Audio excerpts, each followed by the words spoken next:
On a Tuesday evening in Savannah, Georgia, Elliot Hargrove-Cole left his wife of 9 years for her best friend of 19, and by Saturday morning, the woman he handed those divorce papers to had inherited a $1.52 billion fortune that included every building his life's work had ever occupied.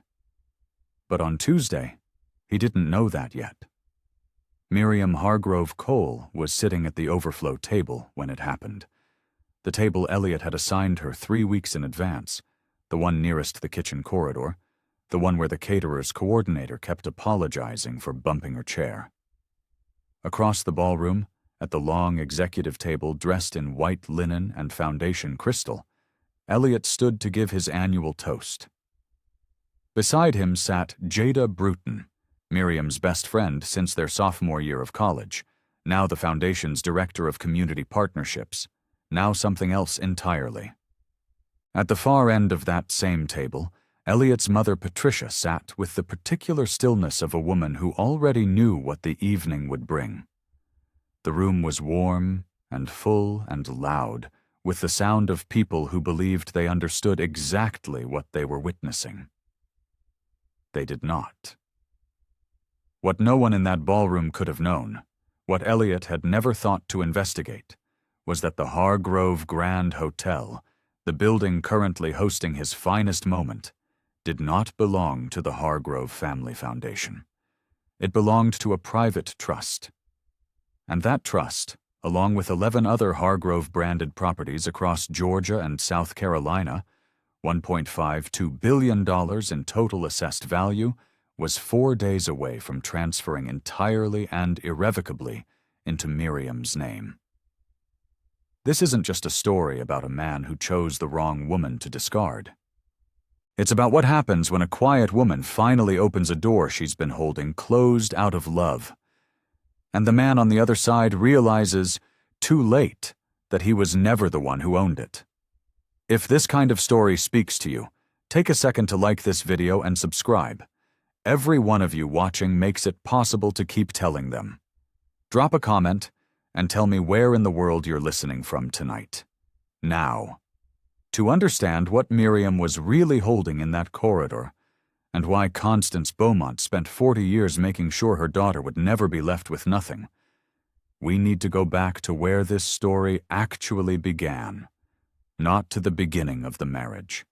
Not even to the beginning of the foundation. We need to go back to a Tuesday evening in November, in the ballroom of the Hargrove Grand Hotel, where a woman sat at the wrong table in a room she was 4 days away from owning, and waited with the particular patience of someone who had been practicing it her entire life. The ballroom was warm, the way only catered rooms get warm. Bodies and chandeliers, and the low heat of 200 people performing their best versions of themselves. The tables were dressed in white linen and foundation crystal, each centerpiece a spray of ivory dahlias that Miriam had, in fact, sourced and approved 2 Septembers ago, before she was removed from the planning committee. She noticed them when she sat down. She did not mention it to anyone. Her table was near the kitchen corridor. Table 11. She had looked at the seating chart 3 weeks prior when Elliot left it open on the kitchen counter, and she had seen her name there, at 11, and she had understood what it meant, and said nothing. The caterer's overflow coordinator, a young man named Marcus Webb, kept apologizing every time he bumped her chair on his way in and out. She kept telling him it was fine. It was not fine. But Marcus Webb was not the one who put her there, and she saw no reason to redirect what she felt onto someone who was only doing his job. Across the room, the executive table glittered. Elliot sat at its center with the ease of a man who had arranged the world to reflect him back favorably. To his left, 3 board members whose names Miriam knew and whose wives she had remembered birthdays for. To his right, Jada Bruton, age 38, in a dress the color of deep water, laughing at something Elliot said before he finished saying it. Patricia Hargrove sat 4 seats down, upright and immaculate, a woman so practiced in the performance of contentment that only someone who had watched her for 9 years could see the satisfaction beneath it. Patricia caught Miriam's eye once across the room. She did not wave. She looked away first, which was its own kind of message. Then Elliot stood. The room settled the way rooms do when the person who paid for dinner stands up. Glasses down, forks at rest, faces arranged into attentiveness. Elliot had a voice built for exactly this. Resonant, unhurried, the baritone of a man who had given this toast enough times to make it feel spontaneous. He talked about the Foundation's work in the past year, the literacy initiative in Savannah's East Side neighborhoods, the partnership with Coastal Georgia Community College, the new endowment fund. He said the word "we" 14 times. Miriam counted because counting was something to do. Then he thanked the team. He said their names, each one deliberate, each one preceded by a specific detail, a project, a contribution, a moment of excellence. He said 14 names. He spoke for 4 minutes and 11 seconds. Miriam knew because she watched the clock on the far wall, and she needed her eyes to be somewhere other than the executive table. He did not say hers. He had not said hers in 3 years. But hearing it not said in a room of 200 people, with Patricia watching, with Jada watching, with board members who had shaken Miriam's hand at donor dinners watching, that was something different from the private silences. That was architecture. That was a man arranging the public record. The applause was warm and genuine. Elliot sat down. Jada touched his arm. The dessert course began to arrive. Miriam excused herself from table 11 17 minutes later. She walked toward the restrooms but turned left instead of right, into the service corridor. A narrow hallway of cream paint and fluorescent light where the catering staff moved efficiently and without eye contact. She stood near a linen cart and breathed. The noise of the ballroom came through the wall as a low murmur, almost pleasant from here, like something happening to someone else. She heard him before she saw him. Elliot's footsteps were recognizable, measured, deliberate, the walk of a man who had decided something. He came around the corner and stopped when he saw her, and for a moment something moved across his face that might have been hesitation. Then it was gone. He held out an envelope. She took it because her hands moved before she decided to let them. Inside was a divorce petition, filed at 3:47 that afternoon with the Chatham County Superior Court. Behind it, folded once, a sheet of his personal stationery. 7 words in his handwriting. "I think we both know this is long overdue." She read it twice. Not because she didn't understand it the first time, because she needed her face to be doing something while she found her footing. When she looked up, he was already turning back toward the ballroom. She stood in the service corridor of the Hargrove Grand Hotel and listened to the door swing shut behind him. The fluorescent light hummed. From somewhere deeper in the kitchen, a rack of dishes clattered against a counter. She pressed her back against the cream wallpaper and looked up at the ceiling, at the crown molding where the service corridor met the older part of the building, the part Constance had preserved during the 2009 renovation, insisting the original plasterwork stay intact, even when the contractor said replacing it would be cheaper. Constance had won that argument. She usually did. Miriam folded the note back into the envelope. She put the envelope in her purse, next to her phone, next to her lipstick, next to the parking stub from Margaret Osefosu's office building, where she had an appointment in 11 hours she had not yet told anyone about. She smoothed her dress. She walked back into the ballroom. She returned to table 11. She finished her water. She waited until the room had moved fully into its final social hour, when the noise peaked and the exits became natural and unremarkable, and then she gathered her wrap and her bag, and she left. A young server near the door, His name tag read Deshawn, stepped forward and held it open for her. She thanked him. He nodded. She walked out into the November air, which was cool and salt-edged and smelled faintly of the river. Her car was on the third level of the parking structure on Factor's Walk. She drove home through the Savannah streets alone, the city quiet around her at that hour, the divorce petition on the passenger seat in its cream envelope. 4 days. That was what was left between what Elliot believed was true and what Saturday morning would make visible. She did not cry on the drive home. She did not need to yet. She was thinking about her mother. She had not slept. The house on Habersham Street felt different in the hours after midnight. Not quiet exactly, but hollow, the way a room feels when something essential has been removed from it. Miriam had sat at the kitchen table until nearly 3, the cream envelope in front of her, the divorce petition spread flat and read twice through, every legal clause of it patient and thorough, and entirely without surprise. At some point she had made tea she didn't drink. At some point the tea had gone cold. She folded the papers back into the envelope at 3:14 in the morning, put them in her bag beside the parking stub from Ose Fosu and Associates, and went to bed. She did not sleep. She watched the ceiling and thought about her mother. Margaret's office was on the 4th floor of the Drayton Tower building on East Bay Street, 12 minutes from the house if the Bull Street light was green. It was green. Miriam arrived 7 minutes early and sat in the small waiting area outside Margaret's door, her hands folded in her lap, her coat still buttoned. The receptionist, a young man named Curtis, asked if she wanted coffee. She said no, thank you. She watched the minute hand on the wall clock and did not think about Tuesday night. She had decided somewhere between 3 and dawn that Tuesday night had already done its work. There was nothing more it needed from her. Margaret opened the door at precisely 9 o'clock. She did not say good morning. She said, "Come in," and stepped aside. And that was enough.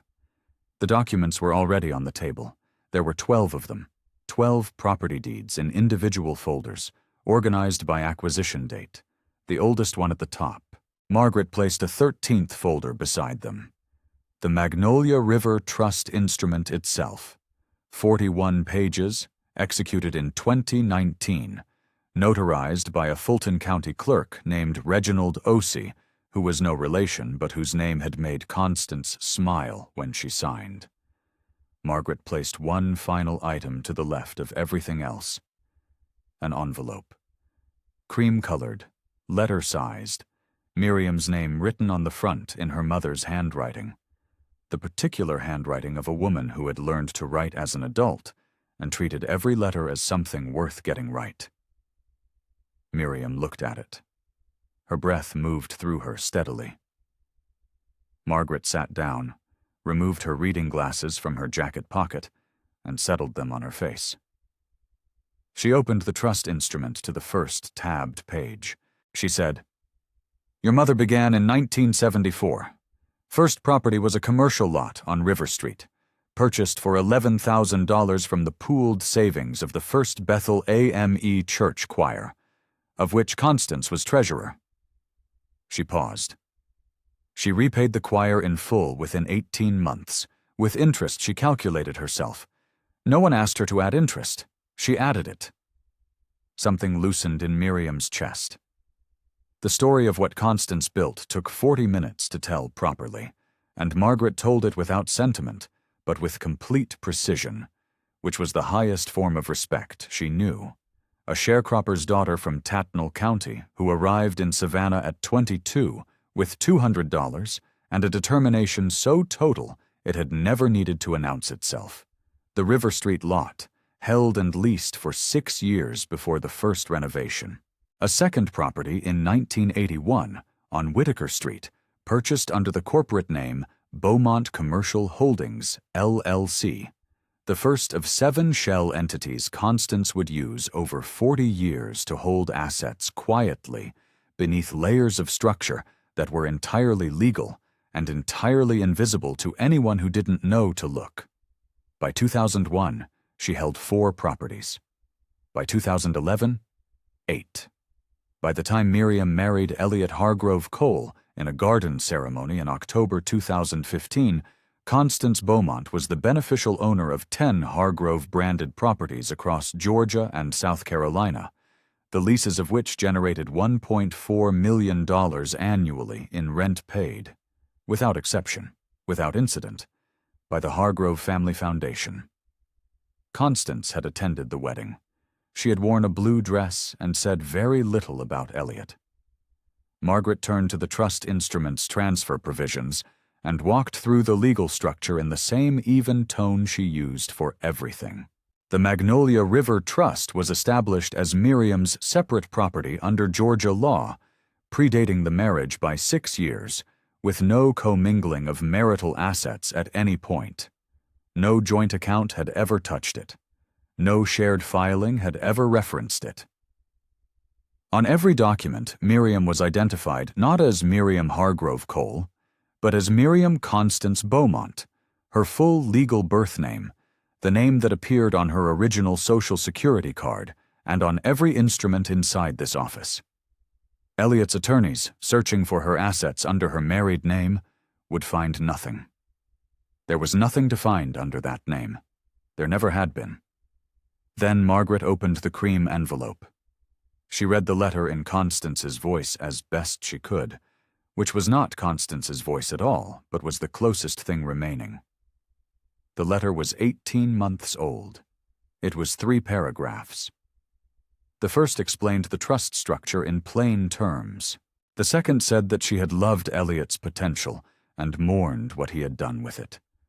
The third said, "When the river stops being kind to you, remember, you own the riverbank. I built it for you. It has always been yours." Miriam did not cry. Her hands were flat on the table, and she pressed them there and felt the solidity of the wood beneath them. Margaret closed the envelope. She slid the acknowledgement of pending inheritance across the table with a pen. She said, "Transfer complete Saturday at 9 a.m. The lease renewals are the same date." She let that sit for exactly 3 seconds. He filed Tuesday. Miriam picked up the pen.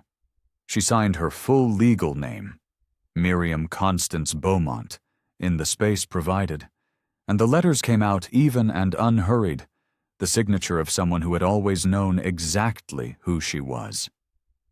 She left the building at 10:47. She did not drive home. She turned north on East Bay and then west, moving without deciding toward the old neighborhood on Jones Street, where she and Elliot had lived in the first years, when the foundation was still small enough to fit in a single rented office, and he had walked with her after dinner and pointed at buildings and said, "Someday." She drove past the building where they'd had their first apartment. She did not stop. She kept driving. The city moved past the windows in its unhurried November way, and Miriam let it because she was thinking about the woman who had taught her that patience was not the same thing as surrender, and that the difference between the two was always paperwork. She drove past the Jones Street apartment without stopping and kept going until the city gave way to quieter streets. And then she drove home and made dinner she didn't eat and sat in the kitchen again, this time without the envelope in front of her. There was nothing left to read. She already knew what was coming. The question she turned over through that second sleepless night wasn't what Elliot intended. It was how she had let the distance between who she was and who he'd decided she was grow so wide without ever saying a word about it. The answer, when it came, arrived the way most honest answers do. Not as a single moment, but as a sequence of small ones, each unremarkable on its own. The foundation had received its first significant grant in the spring of their 3rd year of marriage.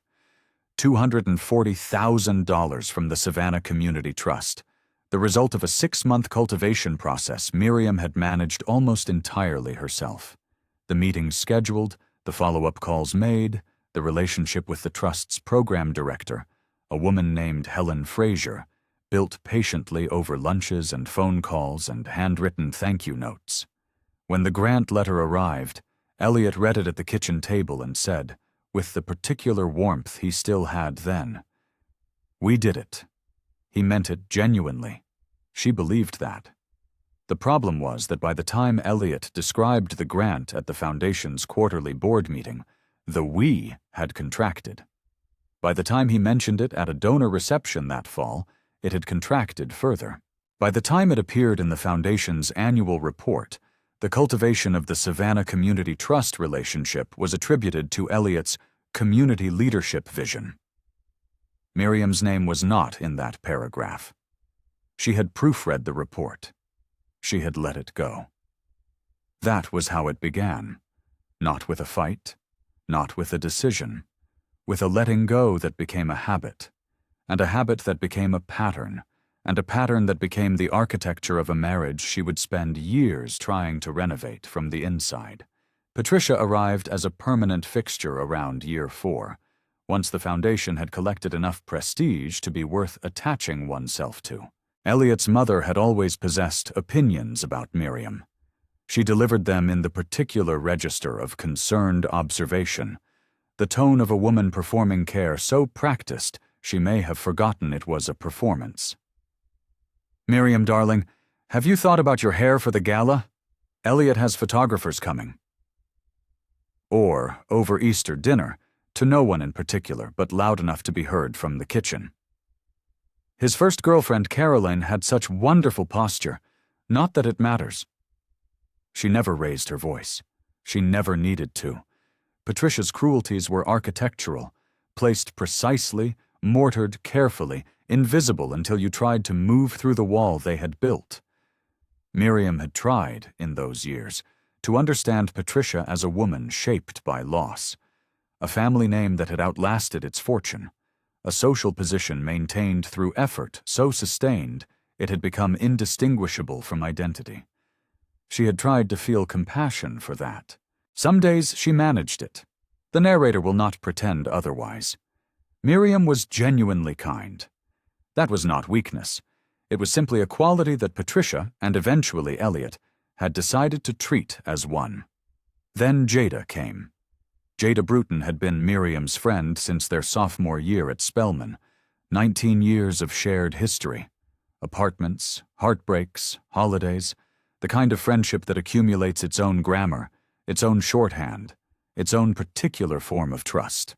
When Jada approached Miriam in the 5th year of the marriage about volunteering with the Foundation's literacy initiative, Miriam had said yes without a second thought. Of course, Jada was brilliant. Jada was driven. Jada would be an asset. She was. The shift happened in the way that most devastating things happen, gradually enough that each individual step seemed reasonable, until Miriam looked up one day and found herself somewhere she had not agreed to go. Jada moved from volunteer to contractor to full-time program director in 18 months, which was fast but not unreasonable given her competence. What was subtler was the way Elliot began to speak about her. Not with infatuation, not at first, but with a particular animation that Miriam recognized from their early years together. The energized quality of a man who feels seen by someone, who is performing his best self for an appreciative audience. She noticed it at a Foundation event in the fall of year 6. She dismissed the thought as uncharitable. She was tired. She was reading into things. A memory surfaced, later, of a dinner party at the Forsyth Park house where Jada arrived, knowing the details of a property negotiation Elliot hadn't yet mentioned at home. Miriam had caught it, the specific name of the parcel, the offer amount, and she had looked at Elliot across the table, and he had not looked back at her. He had reached for the bread. He had changed the subject. She had filed the moment away in the quiet ledger she was keeping without knowing she was keeping it. She tried harder through year 7. She attended every event she was invited to, which was fewer than before. She dressed carefully, in the way that Patricia's comments had trained her to, not for herself, but as a form of preemptive armor. She asked questions about the Foundation's work, and listened to the answers even when the answers made clear she was no longer expected to weigh in. She cooked dinners. Elliot ate, distracted, his phone face up on the table, briefly warmer after he checked it, as if whatever he saw there briefly restored his manners. She told herself this was a season, that marriages had seasons. One evening in the winter of year 8, she was sorting through a box of items from her mother's storage unit. Constance was still alive then, still sharp, though the first signs of what was coming had begun to surface quietly. And she found a photograph she hadn't seen in years. Herself and Constance at the edge of the Savannah River, both of them squinting into afternoon light, Constance's hand on her shoulder. Miriam was perhaps 30 in the photograph. She looked happy, in the uncomplicated way of someone who has not yet been asked to make herself smaller to fit a space someone else designed. She sat with the photograph for a long time. Then she put it in her bedside drawer, beneath her reading glasses and a lip balm, and the small leather notebook where she had, by then, begun quietly writing things down. She told herself things would settle. They did not settle. The 14th month before Tuesday began on a Wednesday in September, when Elliot came home from the foundation and sat across from Miriam at the kitchen table and told her, in the measured baritone he had been perfecting for board meetings, that he thought it was time for her to step back from her seat on the foundation's advisory board. He used the word optics. He said it twice. The argument, such as it was, lasted 8 minutes. It was not really an argument because Miriam did not raise her voice, and Elliot had already decided. He said it would look better if the foundation's leadership structure had clearer lines. He said Patricia had mentioned the same concern at lunch. He said he hoped Miriam understood. She said she understood.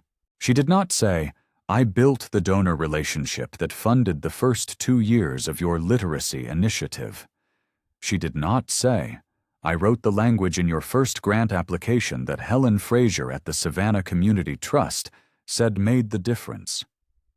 She did not say, "My name is in 14 thank you letters in your filing cabinet from donors I cultivated before Jada Bruton ever walked through your door." She said she understood, and she cleared the dinner plates. And that night she opened the small leather notebook in her bedside drawer and wrote down the date and what had been said as precisely as she could remember it. The notebook was not a plan. She wants that understood. It was just a record. Miriam had always believed that if things went wrong, the truth would matter. She was keeping the truth somewhere safe. That was all. Jada's name appeared on the advisory board agenda the following month.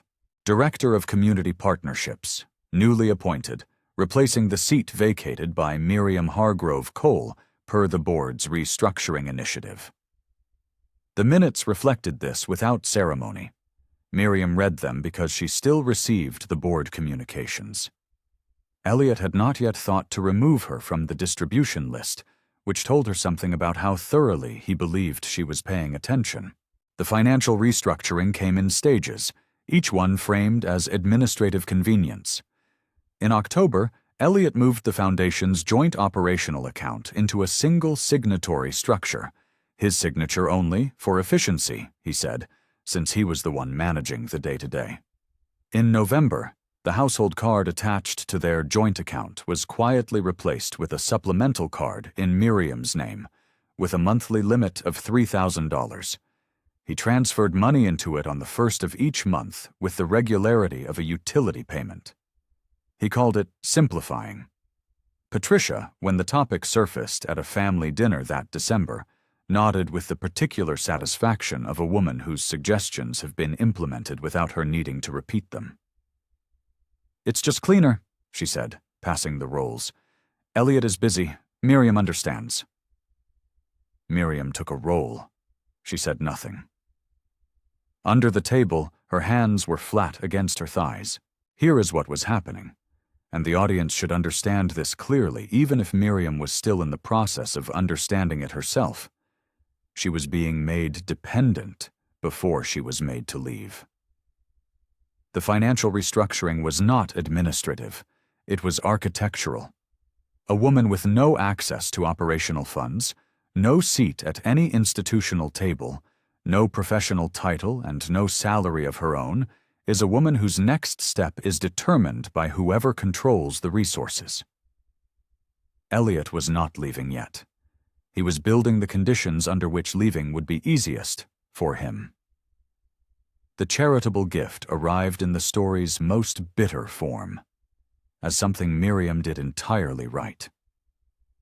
The donor was a man named Gerald Whitfield, 73, whose late wife had been a first-grade teacher in Savannah's East Side schools for 31 years. Miriam had met him at a community luncheon in the spring and spent the next 18 months in quiet, respectful cultivation. Birthday cards, a tour of the Literacy Initiative's classroom sites, 3 dinners where she listened carefully and asked the right questions, and never once pressed. Gerald Whitfield was not a man who responded to pressure. He responded to being genuinely seen. Miriam understood that because Constance had taught her that the most durable relationships were built on patience and on paying attention. In March of the year before Tuesday, Gerald Whitfield signed a gift agreement for $2.3 million, designated for the Foundation's East Side Literacy Endowment. Miriam was present at the signing. She sat across from Gerald in the Foundation's conference room, a room inside a building that paid its lease to the Magnolia River Trust, though no one in that room knew it. And she watched him sign his late wife's legacy into existence, and something in her chest expanded with the simple satisfaction of work completed with care. Elliot rerouted the acknowledgement the following week. The gift was processed through the Foundation's development office under a file number that listed the relationship manager as the Foundation's Director of Community Partnerships. Jada Bruton's name appeared on the stewardship letter sent to Gerald Whitfield. When the Foundation announced the endowment gift at a donor reception in April, Elliot thanked the visionary leadership of our development team. Gerald Whitfield shook Elliot's hand. He looked once, briefly, toward the back of the room where Miriam stood beside the catering table, and she smiled at him, and he smiled back with the uncertain expression of a man who sensed something was wrong, but couldn't locate it. She wrote it down that night. Date, amount, file number, the name on the stewardship letter. She added it to the folder she kept inside the leather notebook's back cover, behind the pocket. The rumors began in summer. Elliot told 2 board members, in the kind of private conversation that is designed to travel, that Miriam had been going through a hard time since her mother's health had started declining. He said it with evident concern. He said he hoped she would get the support she needed. The board members nodded with sympathy. What Elliot was doing, the narrator will name plainly, was writing a story about Miriam's mental state before the divorce filing, establishing in advance a reason that her credibility might be questioned if she later raised her voice. He didn't notice that she was keeping records. He had decided long before this that she was not paying that kind of attention. The Foundation's fall newsletter arrived on a Tuesday in October, 3 weeks before the dinner. Miriam opened it at the kitchen counter. Her photograph was inside. A picture from the Foundation's gala 2 years prior, her in the green dress, smiling beside a donor whose name she remembered, and Elliot did not. The acknowledgments thanked her for her continued support of the Foundation's mission. Her name was there. Everything else that had once belonged to her in that organization, every role, every relationship, every file, was gone.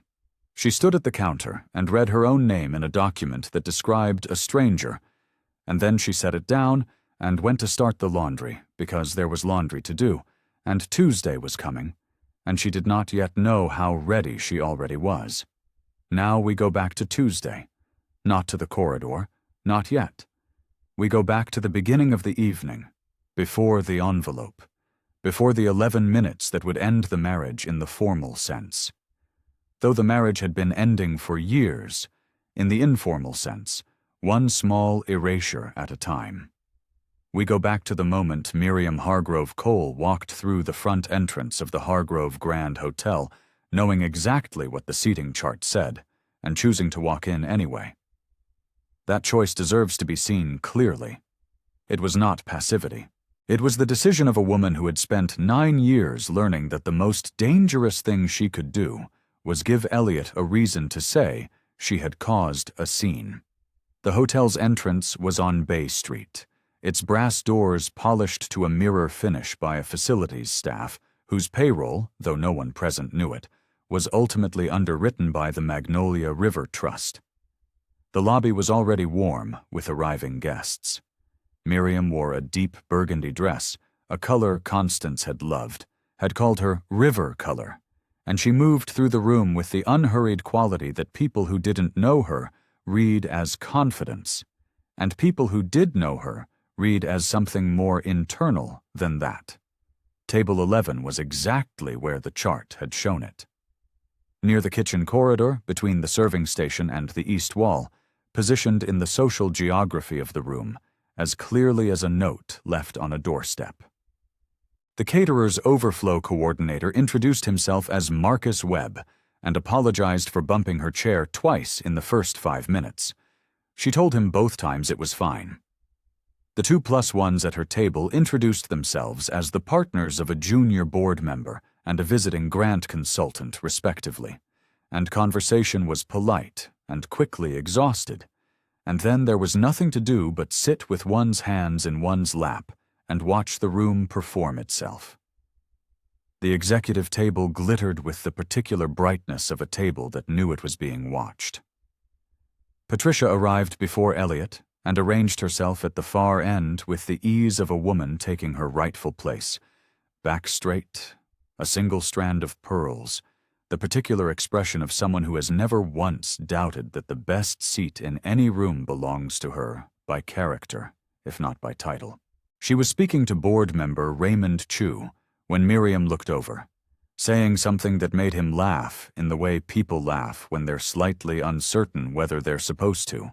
Miriam recognized that laugh. She had heard it directed at herself more than once, at dinners where Patricia had said something pointed and then looked at the room with an expression that invited it to agree. Jada arrived with Elliot. They came through the side entrance together, not touching, not speaking in any way that was audible from table 11, but moving in the synchronized ease of two people who had spent a great deal of time recently moving through the same spaces. Jada wore a dress the color of deep water and carried herself with the forward-leaning energy of someone who was accustomed to being looked at and had made a decision to simply accept it. She took the seat to Elliot's right. She did not look toward table 11. Not once. Not during the welcome remarks by board chair Vincent Okafor. Not during the first course. Not during the interval when the room broke into smaller conversations and a person at the executive table who genuinely did not know would have glanced around the room, the way people do. Jada did not glance around the room. The irony, which the audience is already carrying and Miriam was in the process of assembling, is that this particular absence of eye contact requires more effort than looking. It is a choice. She made it all evening. Then something in the room's ambient noise shifted, and Elliot rose. He had given this toast before, in this room, and the room knew how to receive it. Glasses lowered, conversations folded away, faces arranged into the particular attentiveness of people who liked the speaker and wanted him to see that they did. Elliot thanked the foundation's donors, its partner organizations, the Chatham County Literacy Commission. He described the year's work with the specific pride of a man who had decided this institution was his finest achievement and needed the room to agree.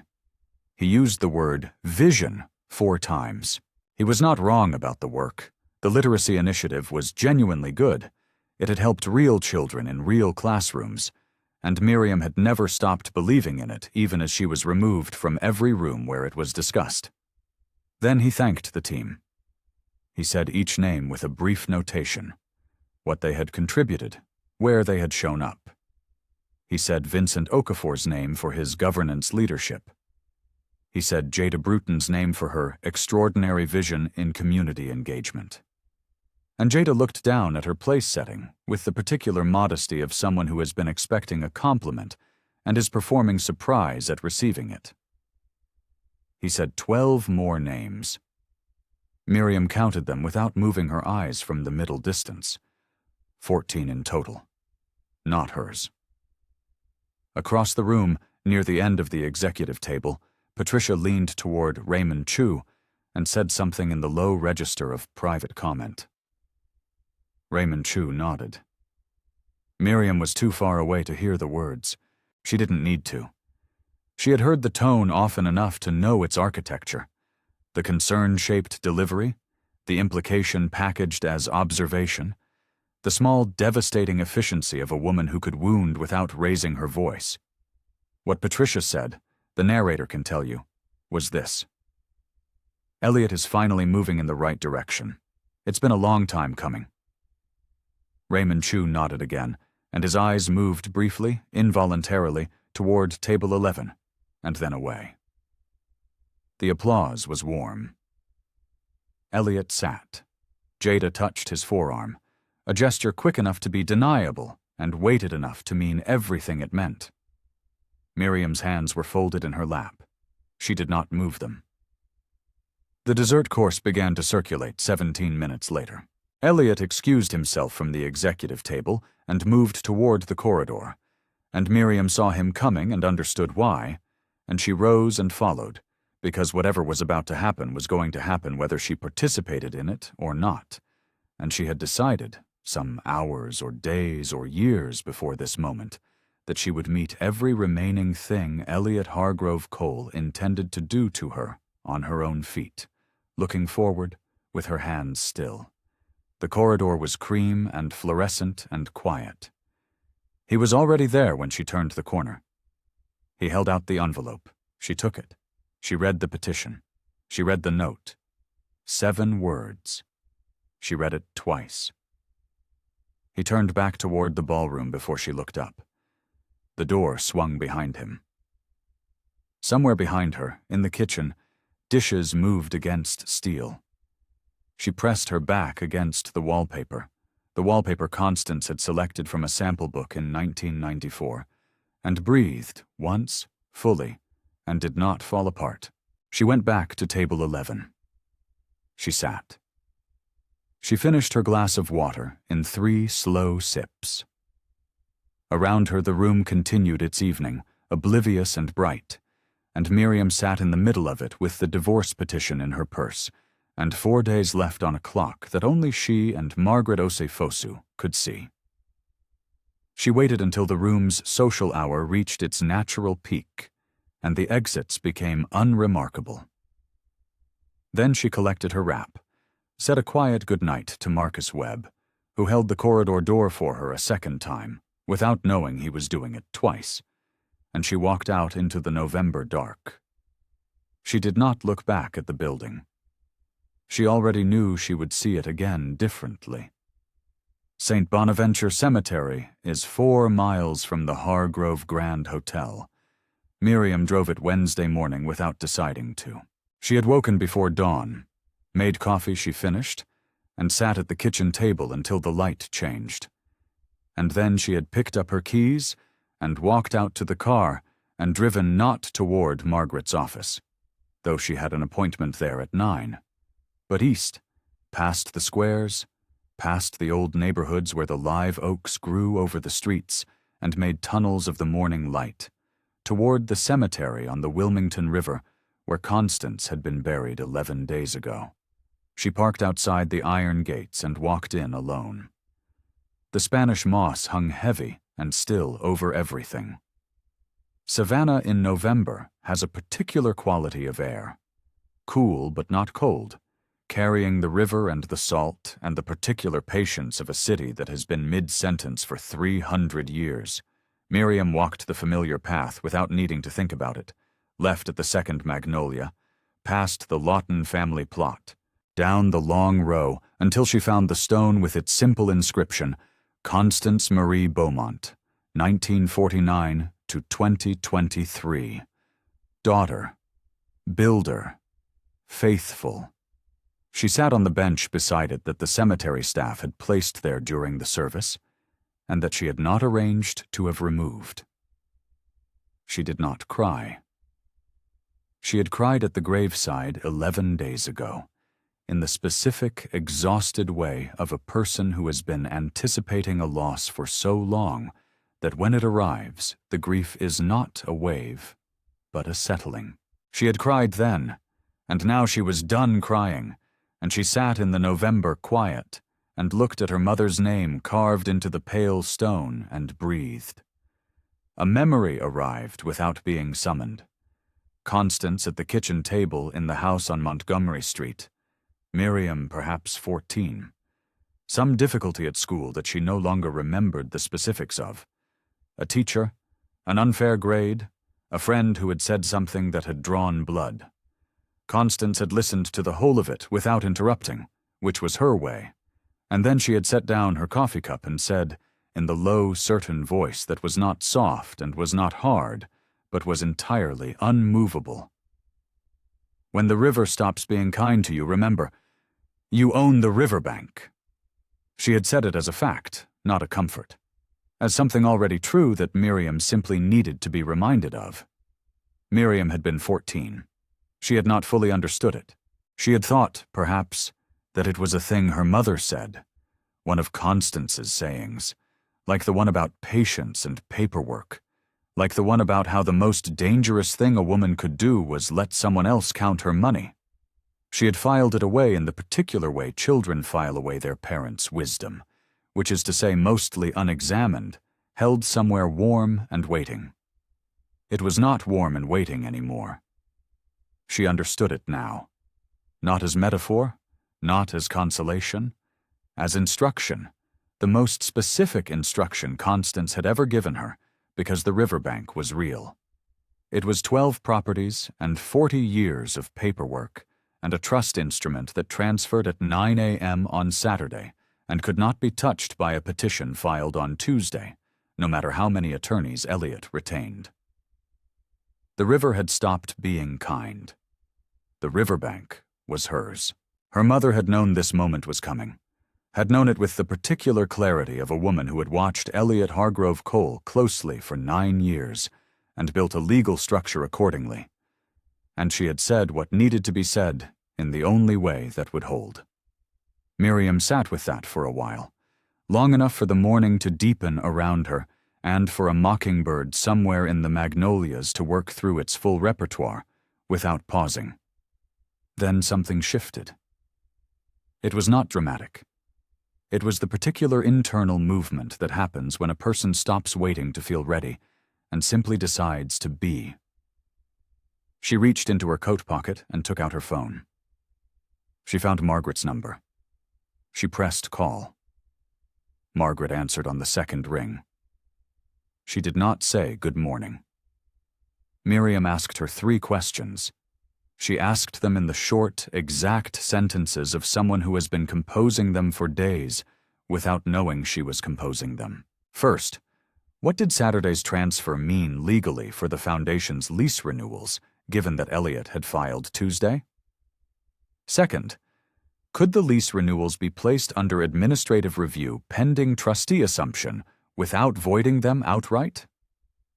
Third, could Elliot's motion to classify the Foundation as his separate professional asset be formally answered in the counterfiling? Margaret said yes, yes, and yes. The call lasted 4 minutes and 9 seconds. No speeches, no expressions of support. Information exchanged between 2 women who understood each other's language, which was the language of documents and decisions and things that could be proven. When the call ended, Miriam sat for one more moment. The narrator wants to mark something here. The word that had been used to describe Miriam across every chapter of this story, still patient, quiet, waiting, does not apply anymore. Not after this call. The word that applies from this point forward is certain. It is a different quality entirely. Stillness is the absence of movement. Certainty is movement that has decided its direction. The distinction is everything. She stood. She smoothed her coat. She looked at her mother's name one more time. Constance Marie Beaumont, daughter, builder, faithful. And she said nothing aloud, because there was nothing left to say that hadn't already been said in the letter, at the signing table, in 40 years of accumulated paperwork that was waiting, patient and enormous, for Saturday morning. She walked back to her car, at a pace that was neither hurried nor slow. It was the pace of someone with an appointment to keep, and enough time to keep it. At 9 o'clock, she walked into Margaret's office, sat down across the desk, and they began to work. Thursday passed. Friday was coming. The audience already knows what Friday brings. The courtesy letter left Margaret's office at 11:47 Friday morning via certified electronic delivery to Alderman, Voss and Crane, LLP, the firm Elliot had retained for the divorce proceedings. It was 4 paragraphs. Standard probate notification language, the kind of letter that arrives in attorneys' inboxes dozens of times a month and is usually filed without urgency. This letter was not usually filed without urgency. The paralegal who received it, a young man named Trevor Kincaid, read it twice, understood approximately half of what it meant, and forwarded it to senior partner Diane Alderman at 4:31 p.m., with the subject line, "Urgent, please advise." Diane Alderman read it at 4:47 p.m. She called Elliot at 4:49. The call lasted 11 minutes. Elliot did not understand what she was telling him at first, not because the language was obscure, but because the information itself refused to assemble into a shape he recognized. A trust, his wife's name, 12 properties, the lease renewals. The words arrived in his ear and rearranged themselves, and arrived again, and still would not make sense, because the sense they made was impossible. He had been married to Miriam for 9 years. He knew her finances. He had structured her finances. There was no trust.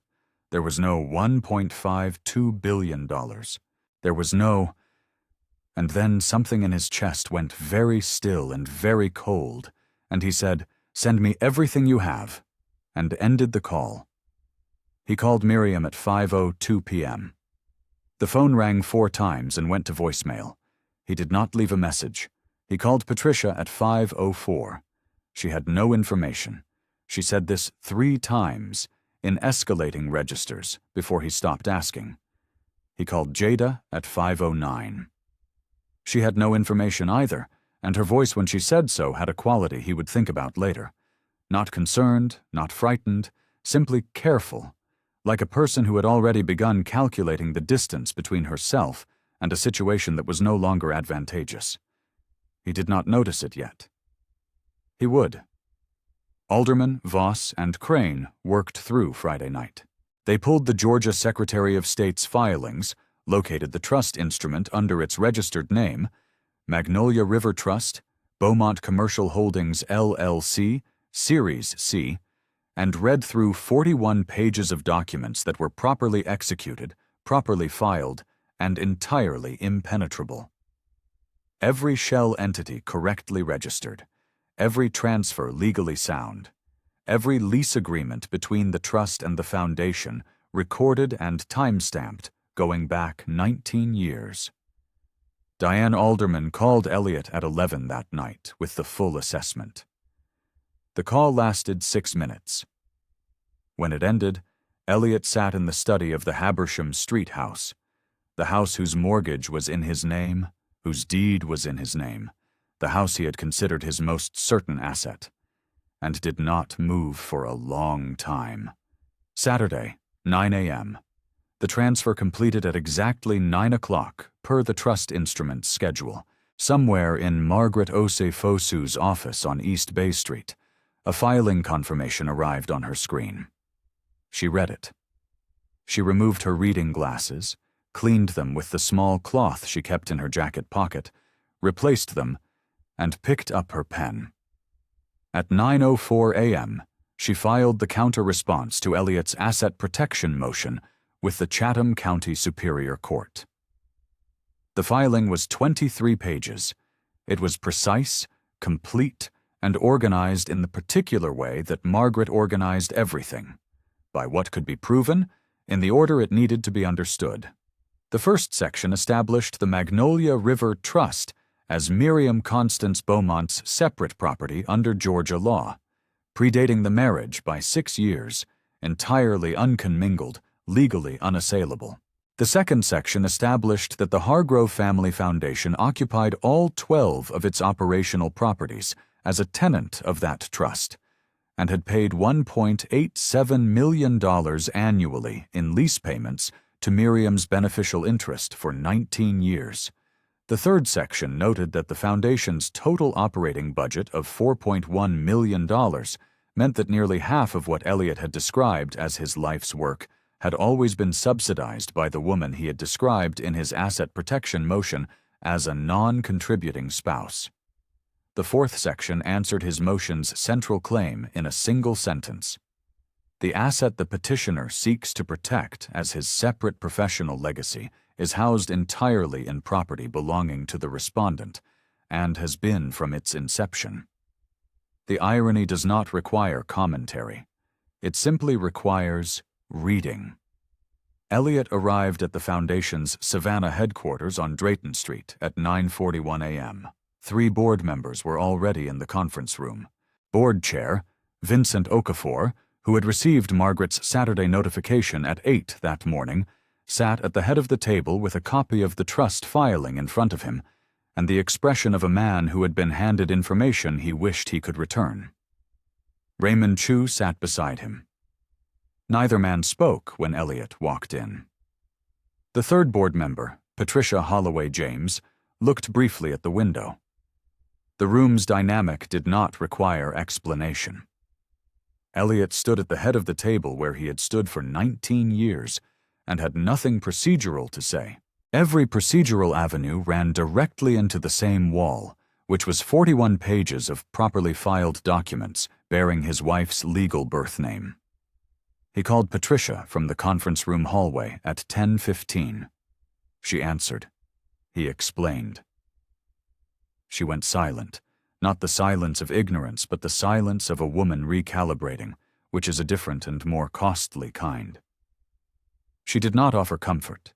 She did not have comfort to offer. After 40 seconds, she said, "I need to think," and ended the call. Jada's office, a corner room on the building's second floor with a window that faced the river, had a notice taped to its door. Tenancy suspended pending trustee review.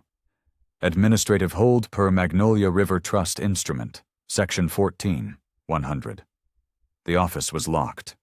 Jada was not in the building. She had not called. Elliot drove to Tybee Island. He knew the cottage on the north end, a trust property. Margaret had confirmed it in the filing, and he drove there because he had no other direction to drive. He parked in the gravel driveway at 11:52 a.m. and looked at the porch. Miriam was sitting in the wooden chair facing the water, her back to him, a glass of sweet tea on the railing beside her. She was holding something. He could not see what from the car. He sat in the driveway for 9 minutes. He did not get out. He understood, sitting there, that getting out would require him to say something, and he did not yet have words for what he now understood. Not about the trust, not about the properties, about Miriam, about what it meant that she had held this for 9 years out of loyalty and not strategy, that the silence he had taken for absence had been, the entire time, a form of extraordinary restraint. On the porch, Miriam did not turn around. She knew the sound of his car. She held her mother's photograph, Constance at the river's edge, both of them squinting into the same light, and she looked at the Atlantic, which was flat and silver and vast and entirely indifferent to the man sitting in the gravel behind her. She said softly, to no one present, "I own the riverbank, Mama, just like you said." After 9 minutes, the car reversed out of the driveway. She heard the tires on the gravel, and then the road, and then nothing but the water. He drove back through the island, back over the bridge, back into Savannah, back along the riverfront where Bay Street ran beside the water. He passed the Hargrove Grand Hotel. Its sign was lit in the early afternoon light, the name in brass letters against the building's pale facade. He looked at it as he passed. He kept driving. There was nowhere left to stop. The collapse happened the way Constance had always said the important things happened. Quietly, completely, and without requiring anyone's permission. The Hargrove Family Foundation's 12 lease renewals, due the first Saturday of November, as they had been due every first Saturday of November for 19 years, were placed under administrative hold pending trustee review on the morning of the transfer. Margaret's office sent the notification at 9:07 a.m., 3 minutes after the counterfiling. The Foundation's operations manager, a diligent woman named Carol Sims, who had worked the Drayton Street office for 11 years, arrived Monday morning to find that the building's master lease had not renewed. She called Diane Alderman at Alderman, Voss, and Crane. Diane Alderman called Elliot. The conversation was brief and without comfort.